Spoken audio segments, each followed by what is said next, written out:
Estimado diácono Felipe, queridos filhos e filhas em Cristo, aqui na igreja, os que nos acompanham pelas redes sociais, nós iniciamos na última quarta-feira esse tempo precioso da Quaresma. A Quaresma é um grande retiro espiritual, no qual nós temos a oportunidade de nos prepararmos para a Páscoa.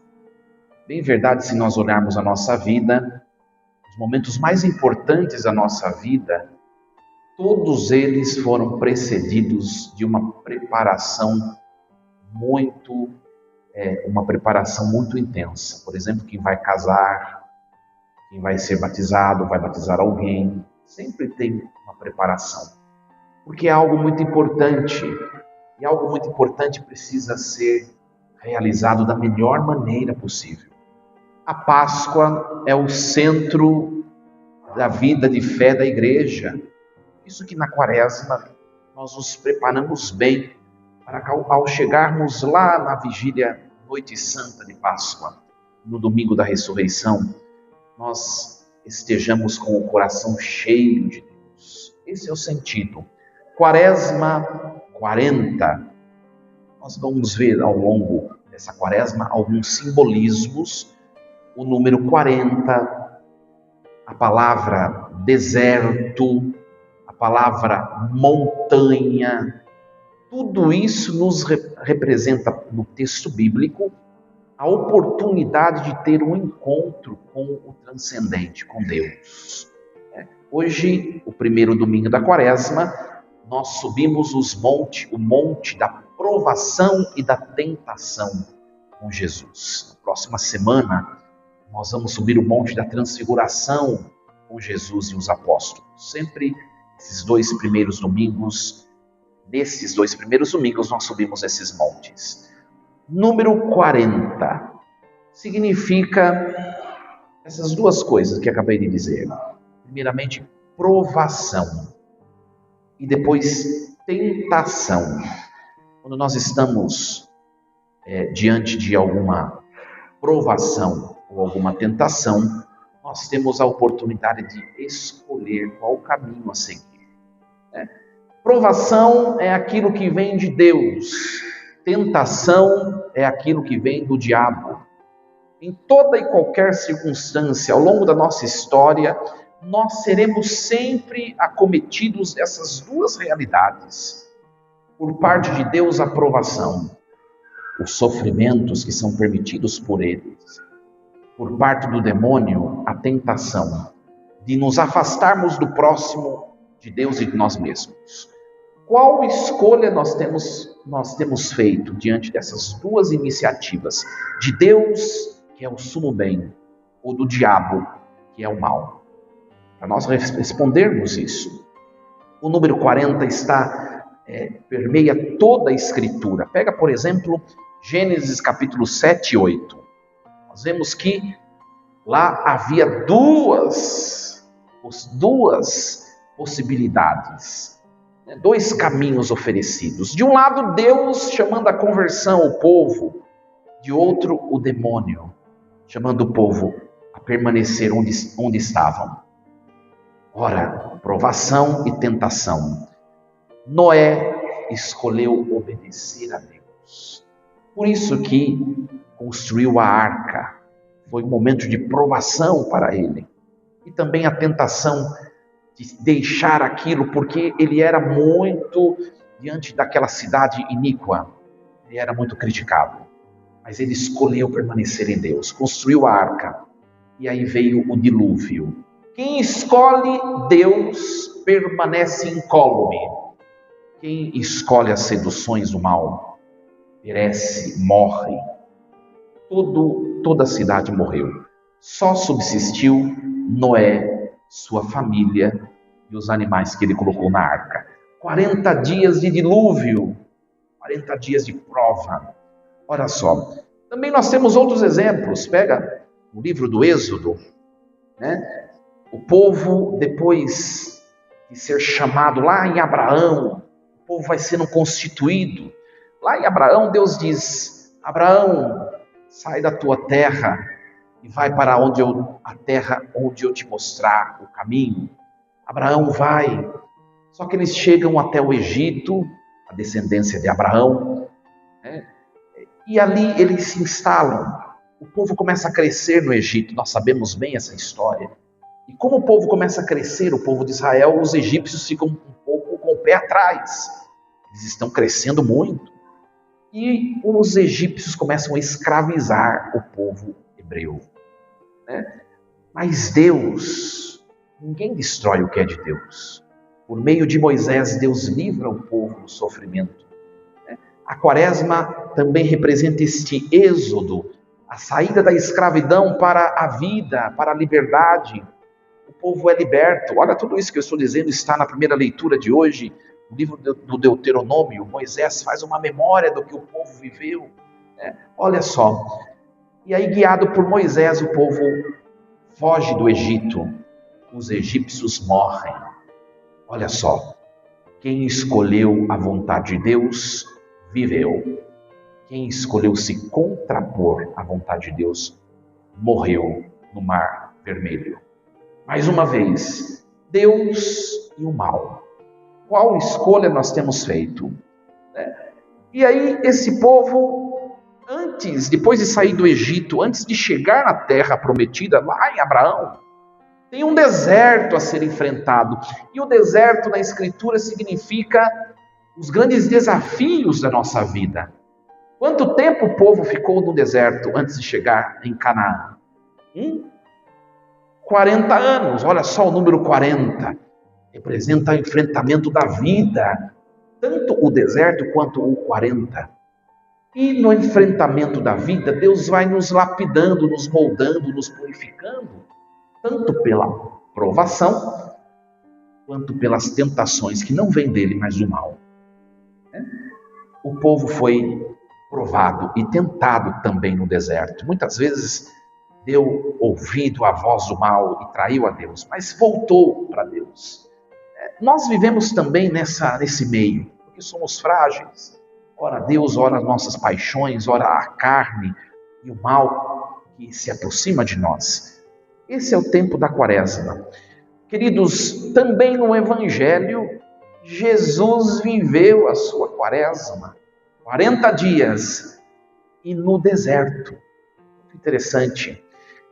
Nós ouvimos hoje o Evangelho de Lucas, o capítulo 4, versículos de 1 a 13.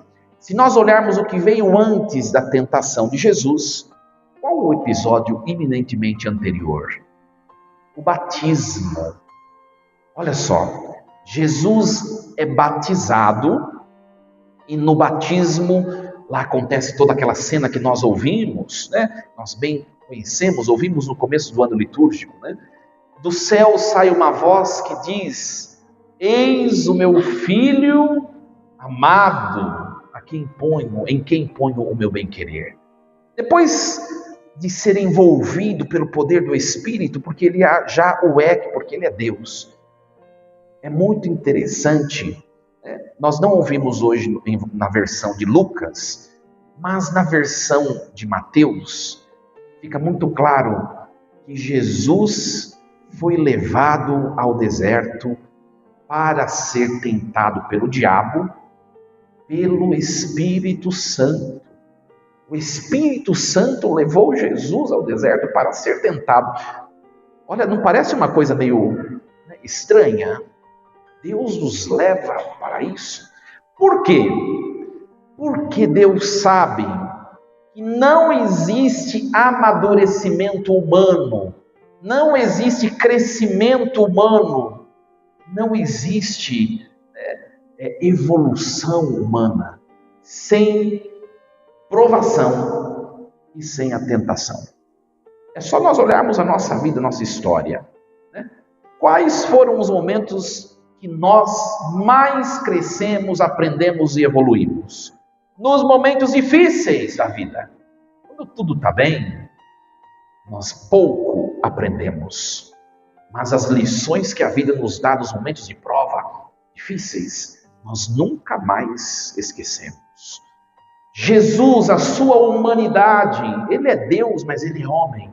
Ele precisa ser fortalecido, ele precisa amadurecer. Se nós pegarmos esse evangelho e vermos o que vem depois da tentação, o que vem depois? Jesus inicia a vida pública, não é? Para iniciar a vida pública de anúncio do evangelho, primeiro é necessário o monte da tentação e da provação.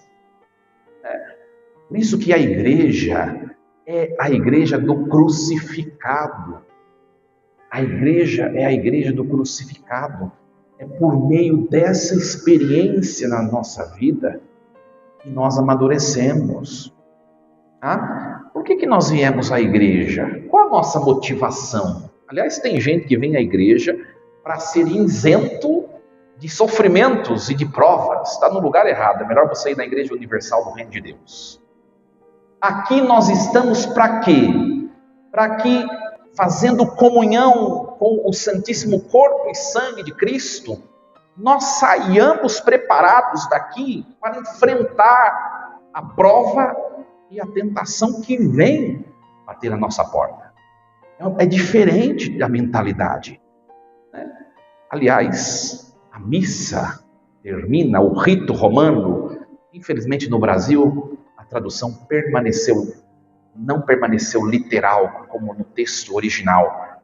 A última frase que o diácono fala é: ide, a missa começou. No português, infelizmente traduziram e não mudaram no missal. Ide em paz e o Senhor vos acompanhe. Mas não é isso que está escrito no ritual romano. Ide, que agora a missa começou. Agora vem a prova e a tentação. Vocês estão fortes em Deus. Não perca isso que vocês aqui realizaram e celebraram. E aí a pergunta: no dia a dia, nós estamos escolhendo o lado de Deus ou do mal? É só nós olharmos todas as dimensões da nossa existência, né? Nosso relacionamento conjugal, nosso relacionamento familiar, nosso relacionamento profissional, relacionamento com o dinheiro, com os bens, tudo que constitui a nossa vida humana. Temos escolhido a Deus ou não? É o grande questionamento, nosso grande questionamento diante dessa palavra. E a liturgia de hoje vem nos falar, meus queridos, da chamada tríplice concupiscência. Assim chama São João, na primeira carta de São João, no capítulo 2, versículo 16. Ele fala da tríplice concupiscência. Ou seja, existe na vida humana sempre 3 tentações: a concupiscência da carne, a concupiscência dos olhos e a soberba da vida. A concupiscência da carne é a tendência ao satisfazer, construir minha vida inteira só satisfazendo os meus prazeres pessoais. A concupiscência dos olhos diz respeito às coisas exteriores. Eu somente me deleitar nos prazeres que os bens exteriores me provocam, o dinheiro, os bens. E a soberba é eu me colocar acima do próximo e de Deus.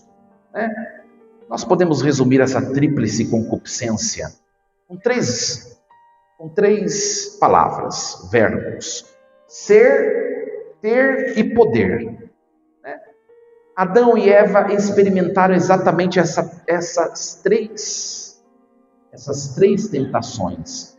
Jesus, hoje no Evangelho, experimentou também essas 3 mesmas tentações que Adão e Eva. E nós, na nossa vida, também.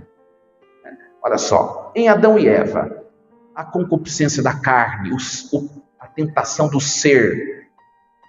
No que consiste lá em Adão e Eva, em Gênesis capítulo 3? Eva viu que o fruto proibido, ele era o quê? Bom para comer. Provocava prazer pessoal. A tentação do ser. Em Jesus, no que consiste essa tentação do ser? Se és Deus, se és filho de Deus, transforma a pedra em pão. Olha só.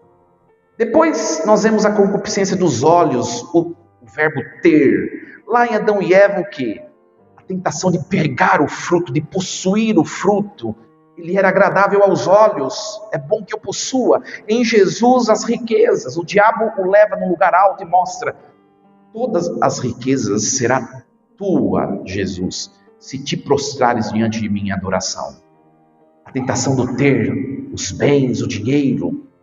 E a última tentação, a soberba da vida, lá em Eva. Eva viu que aquele fruto ia conceder a ela o poder de discernir entre o bem e o mal. Ela seria tal como Deus ou maior do que Deus. Em Jesus, a tentação do se lançar, lança-te do precipício abaixo e os anjos vão te segurar e todo mundo vai te aplaudir. A tentação do poder, você é demais, você pode. Olha só, nós também temos em nós essa tríplice concupiscência. Nós temos em nós. Nós precisamos entender um pouquinho o jeito astuto do diabo agir. Meus queridos, olha só. O diabo tenta Jesus Cristo usando textos bíblicos. Não tem ninguém como ele, além de Deus, que conheça tanto a Escritura. E ele tenta mostrar a partir do que é de Deus, com frases bíblicas. Olha, o pão, a riqueza, né? Tudo isso é bom em si, mas ele perverte o que é bom para tentar fazer Jesus se afastar do projeto de Deus. Às vezes a gente pensa que o demônio, sabe? Tem gente que às vezes tem longos anos de igreja e vive a fé de maneira muito infantil. Pensa que o demônio é aquele homem de vermelho com um garfo na mão e que vai te assustar. Não. O diabo vai tentar destruir seu casamento, sua família, a partir daquilo que Deus criou como um bem. Ele não vai a partir de nada que lhe apareça como mal. Né? Pega, por exemplo, o adultério. A vida, por exemplo, um homem. Né? Começa ali uma situação e o diabo vai lá atrás da orelha. Olha, vai lá, não vai acontecer nada. É bom para os olhos olhar. Vai lá, né? Se aproxime, faça alguma coisa. É bom no sabor. Não vai acontecer nada. Né? Você pode fazer isso. Vai lá. E quando a pessoa vai lá, o diabo puxa o tapete e destrói aquilo que tem de mais importante. Podia dar diversos exemplos. As tentações não aparecem como algo repugnante. Não, como algo bom. Mas é uma perversão da palavra e da vontade de Deus. Esse tempo da quaresma também é tempo de refletirmos o quanto nós temos intimidade com Deus. Né? Porque o demônio conhece bem a Bíblia. Ele conhece. E nós temos conhecimento de Deus? É para a gente refletir, porque às vezes nós somos muito preguiçosos para as coisas de Deus. Sabe? Não estuda a palavra de Deus, só tem contato com Deus quando vem a missa dominical. É muito pouco. Sabe por quê? Porque o diabo não vai tentar te destruir a você, seu casamento, a sua família e sua vida somente de domingo, não. Tem segunda a sábado para ele fazer a festa. Nós rezamos todos os dias. A nossa intimidade individual com Deus, reza conjugalmente, com a esposa, com o esposo, reza em família. Para a gente pensar um pouco. São Pedro, na primeira carta, no capítulo 5, vai dizer assim: olha, o diabo está rodeando como um leão a rugir, procurando a quem devorar. Resisti-lhe firmes na fé, sempre, dia e noite. Para a gente refletir, minha gente. A igreja, diante dessas três tentações que há na nossa vida humana, na quaresma nos apresenta de maneira muito mais insistente três armas. Olha, a tentação dos prazeres pessoais, que é a tentação do ser, a concupiscência da carne, eu luto com ela como? Me privando de algo. Por isso a igreja, a primeira arma que ela nos apresenta é o jejum e a abstinência. No tempo da quaresma eu preciso fazer abstinência de algo. Deixe algo que você tanto gosta nesse tempo e você vai ver o quanto sua carne é fraca. Eu falei na quarta-feira de cinzas do doce, né? Ai, padre, na quaresma eu vou fazer abstinência de doce, que eu amo doce. Você vai ver o quanto que um pedacinho, um brigadeirinho, falei, né? Vai mostrar para você que você é fraco, que você não é tão livre quanto você pensa. Mas resistir, mostra, fragilize a sua carne para que o espírito possa se elevar, né? Contra as tentações das posses, das riquezas. Olha, minha gente, o dinheiro tem destruído a vida de muita gente. Dinheiro é bom? É bom. A igreja também precisa dele. Nada se faz sem ele. Mas não coloque-o no lugar de Deus. Não. Porque aí o demônio faz a festa. Quantas vezes nós brigamos por causa de bens e de dinheiro? É ou não é? Pensa lá na turma de casa. Olha, e o diabo faz assim. Muito bem. Né? Contra esta tentação, a igreja nos apresenta a arma da caridade, da esmola. Nesse tempo da quaresma, junte algumas coisas que lhe é cara, ou até mesmo dinheiro, entregue a alguém que careça, um pobre. Né? Depois nós temos a terceira arma contra a tentação do poder, que é a oração, o silêncio. Reze um pouco mais esse tempo quaresmal. É a proposta que a igreja nos dá, as 3 armas que a igreja nos entrega. Meus queridos, que liturgia belíssima hoje. Hoje nós entramos com Jesus no monte da provação e da tentação. Nós sempre passaremos até a morte, né, com essas experiências. Mas lembre-se sempre, Deus está junto de nós. Esse deserto que nós entramos representa não somente esses 40 dias que vamos viver, estamos já vivendo, mas representa a nossa vida.